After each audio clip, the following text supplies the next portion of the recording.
Okay, so trading economic news. We're just going to get ready for the report that is going to be announced shortly, the European Central Bank interest rate decision.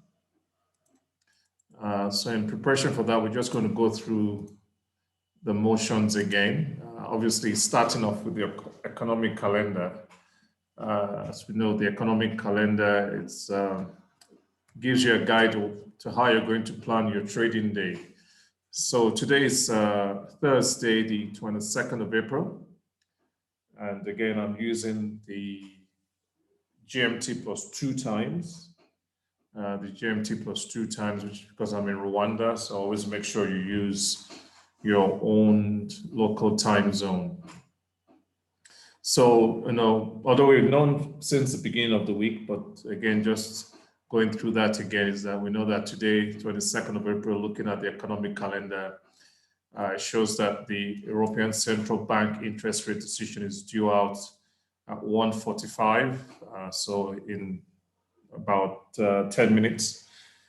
And this is a huge report. The currencies are very sensitive to interest rate decisions, as we saw yesterday when the Canadian interest rate decision was announced, which we'll come to or go back to shortly. We'll talk about that shortly. But that's, in fact, what happened yesterday is actually a learning tool. We're going to use that as a learning point, just to highlight how interest rate decisions are very, very important when it comes to currency trading. Any report of high importance is very important to note, but when it comes to interest rate decisions, they're extremely important, and currencies are very sensitive to interest rate decisions. So that's what we're having today at 1:45 in about 10 minutes. And due to this report coming out, we've avoided trading prior to this report, so we've kept out of the report. And as you can see also at 2:30, they're going to have a press conference just to discuss the interest rate decision as announced. But of course, we're not going to wait for the press conference. We're going to start trading just before this important report is announced. And that's the major report for today. So obviously, this is going to have a huge impact on the euro and possibly indirectly on other markets, but definitely on any currency paired with the euro. And that's what we're trading today, which is the euro US dollar. Okay, so actually, because we still have 10 more minutes, because we don't want to place our trade till about 5 minutes or so before the report is announced. So we'll just quickly go back to the learning point from yesterday. So we know yesterday we had the Bank of Canada interest rate decision that was announced yesterday. And let's look at what happened yesterday. So you can see this is what happened yesterday when the Bank of Canada interest rate decision was announced. So you can see the huge fall. You can see in just 5 minutes, the market fell, well over 60 pips in just 5 minutes.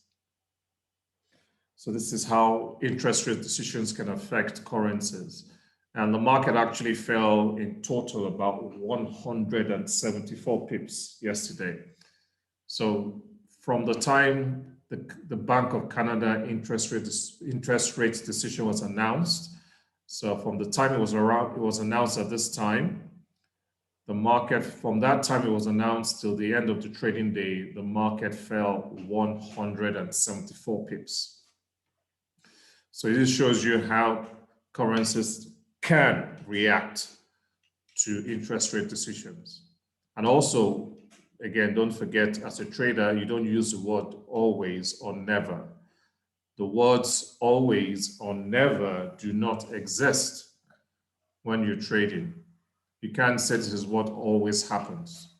So we're not saying this is what always happens with interest rates decisions, but we can say this is what could possibly happen with interest rate decisions when you're trading currencies, but not always. Okay, so always remember that the words always and never don't exist when it comes to the financial markets. Then the other thing to remember, don't forget, when we're talking about the things that could make the market trend sideways, one of the things that can make the market trend sideways is the day after a huge move in the market. And we usually say a huge move in the market is the day the market moves about 100 to 120 pips or more. So when you have 100 to 120 pips or more movement in one direction, in one day trading the currencies, then there's a high probability the market will trend sideways the next day. Again, we're not saying always. We're saying that there's just a high probability it will trend sideways. So you want to be careful or possibly avoid trading that market the day after a huge move. And like I said, we call it a huge move when the market moves 100 plus pips in one direction in one day. And again, you can see yesterday this was 174 pips in one direction. So the market fell 174 pips, which is well over 120 pips. And you can see it's been trending sideways since. So you can see it's just exhausted from that fall. So this is what tends to happen. I'm not saying this is what always happens. This is what tends to happen after a huge move in the market. So that's why you can see the dollar, Canadian dollar trending sideways now, because this is what tends to happen. I'm not saying this is what always happens. This is what tends to happen. So we're going to probably leave the dollar, Canadian dollar alone today while it takes a rest from this huge move yesterday. And you can see that's why it's not really there's not much volatility. It's recovering from that 174 pips movement yesterday. Okay, so that's just to remind you on a learning tool on the importance of interest rate decisions on currency trading, and to remember that the market tends to trend sideways the day after a huge move in the market. So you want to be extremely cautious or possibly avoid trading the following day. So let's get back to today. So today we're now getting ready for the European Central Bank interest rate decision that will be announced in 5 minutes. So we'll go back to the Euro US dollar. Of course, we use a 5-minute time frame for our day trading. So you can see the market has been all over the place. You can see it was initially trending sideways. It fell, broke the pivot point, then went up, and now it's broken R1 and it's just hovering around R1. So obviously now that it's hovering around R1, there's nothing we can do. We can't use R1 to buy because you can see the market is just trending sideways along R1. So we can't use that to trade at the moment at all. This is where the market is. So the other place we can now trade is that if the market goes up, the first available place to trade is R2, but we can't use R2 to trade using the pivot point strategy. So there are currently no buy opportunities. Now the market falls, you want to sell somewhere below the moving average. So the first place to trade below the moving average is the pivot point. So I'm now going to place a pending sell order just below the pivot point. So we can see the pivot point is 1.2025. So about 2 pips below that would be 2023. So 1.2023.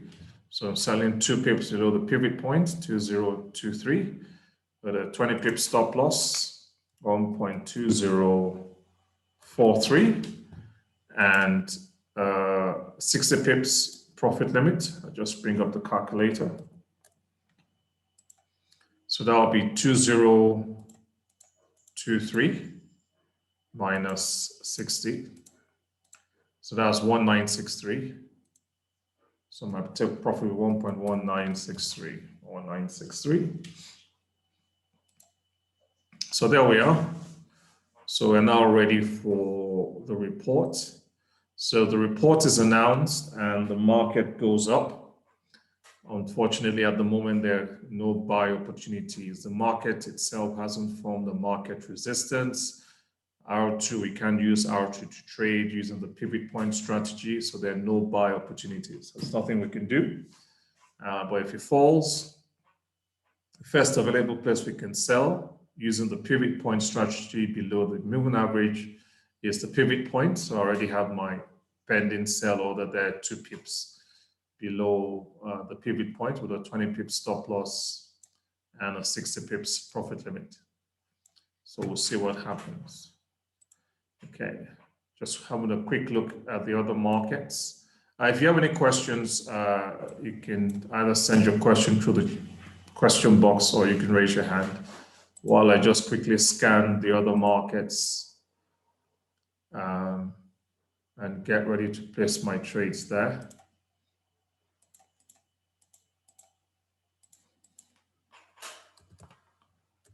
One, 2, 9, 9, 0. 1, 2, 9, 9, 0. I always need to use my calculator too. Since you're using real money, you don't want to make mistakes.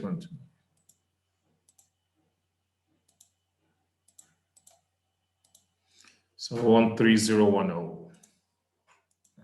130.10. Take profit 129.30. So I said the USD CAD, I'm going to give it a rest today. Let it recover from yesterday, so I'll leave it alone. This is the dollar Swiss franc.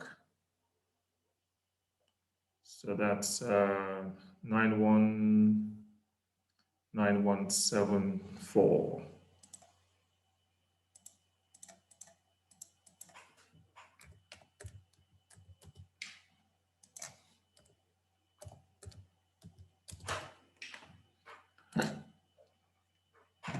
Now the report is going to come out shortly.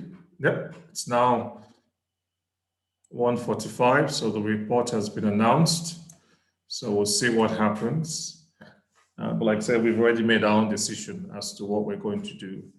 Like I said, there are no buy opportunities, so nothing I can do there. And if it falls, I have a pending sell order. So it's just a question of wait and see what the market would do. Okay, that's it. All right.